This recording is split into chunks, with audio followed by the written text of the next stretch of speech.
중졸검정고시 한국사 6. 자, 이제 근현대로 들어갈게요. 근현대는 우리가 배운 지 얼마 안 되는 안 된 부분이기 때문에 잘 기억이 나겠죠? 잘 기억났으면 좋겠는데, 자, 흥선대원군부터 시작할게요. 흥선대원군 일단 별표를 치고, 흥선대원군은 고종의 아버지로 고종이 어렸을 때 섭정을 했죠. 그래서 여러 가지 개혁을 추진을 하는데요. 서원. 이 서원을 대폭 정리합니다. 없앱니다. 붕당의 근거지로서 부정적인 영향이 컸기 때문이에요. 그리고 호포제.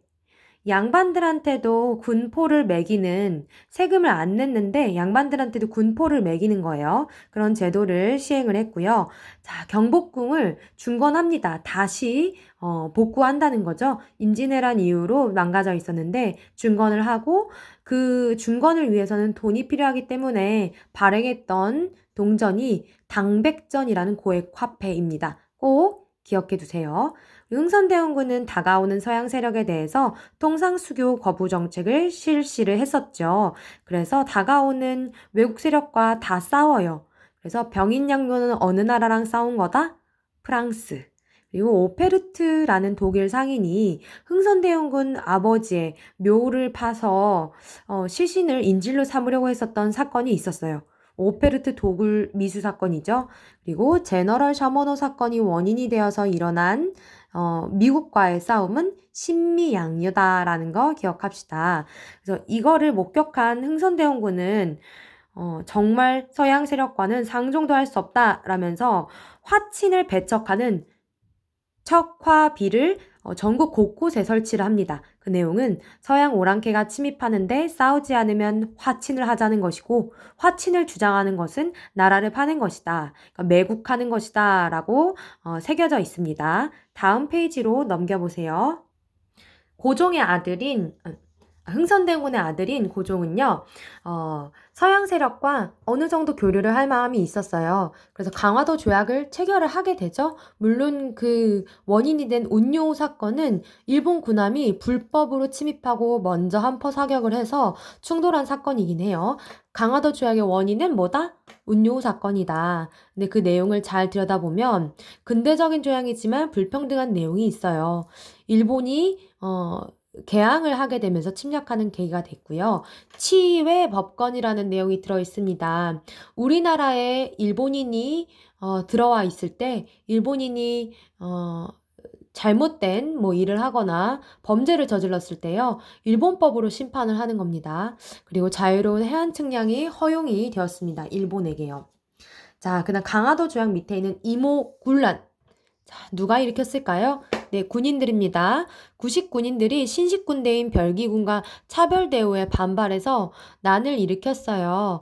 여기에 많은 사람들이 합세하면서 세력이 커졌었죠. 그래서 이 이모군란이 진압된 이후에 조선이 일본과 제물포 조약을 체결을 하게 됩니다. 구식 군인들이 차별 대우를 받아서 1년 1개월 동안 월급도 못 받고 막 절반은 잘리고 그랬었거든요. 그래서 개화 정책에 반대한 거라고 할 수가 있겠죠. 자, 갑신정변 별표 칠까요? 어떤 정치적인 큰 사건이었네요. 이거를 주도했던 사람들은 아주 젊은 엘리트들이었어요. 김옥균이나 박영효 같은 급진 개화파가 주도했어요. 반대파들을 처단하고 정권을 바꾸고 싶었기 때문에 많은 사람들을 한 번에 처단해야 됐어요. 그래서 우정국이라고 하는 우편 업무를 담당하는 관청이 이제 새로 개국 축하 파티를 여는 날, 그날에 거사가 치러집니다. 반대파들을 많이 제거를 하고 죽이게 되죠. 그래서 14개조 개혁정강을 발표를 했지만 3일 만에 이들이 만든 정권이 다시 엎어지면서 3일 천하로 끝났다라는 거 기억합시다. 농민들의 삶도 이때는 굉장히 힘들었어요. 그래서 동학과 농민들이 합쳐진 동학농민운동이 벌어지게 됩니다.